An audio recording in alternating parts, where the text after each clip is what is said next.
Lihis muna tayo kay Makata. Palakasin muna natin ang loob ni Inday Sara. Gunggong na Pangulo. Hindi marunong magsalita. Dumaan ang bagyo sa Bicol. Nagpatawag ng meeting sa Kamara. Ano ang gagawin natin dito? Pumalag si Inday Sara. Presidente ka, wala ka sariling opinyon. Hindi mo kayang solusyonan ang problema ng ating bayan. Number 1, tingnan mo ang EDSA, punong-puno ng mga ralihista.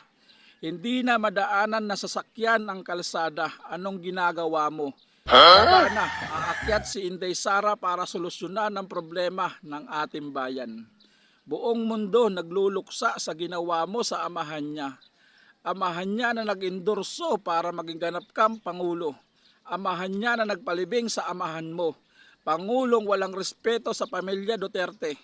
Lumabas ang sorbi kay Jessica Soho. Milyon-milyon katao galit sa'yo. Isa na dito si Philip Salvador naghahamon na. Pero sabi ng pare niya, wag masisira ang buhay mo. Pwede naman natin idaan sa magandang usapan na walang nasasaktan tao.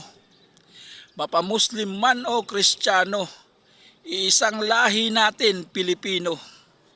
Idol Rapi Tulfo, malaki ang respeto ko sa iyo.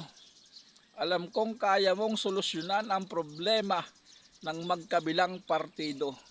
Hangad ng mga tao matigil na ito. Alam kong kaya mo. Idol Rapi Tulfo, sa susunod na taon ihirang kang Pangulo for President Rapi Tulfo.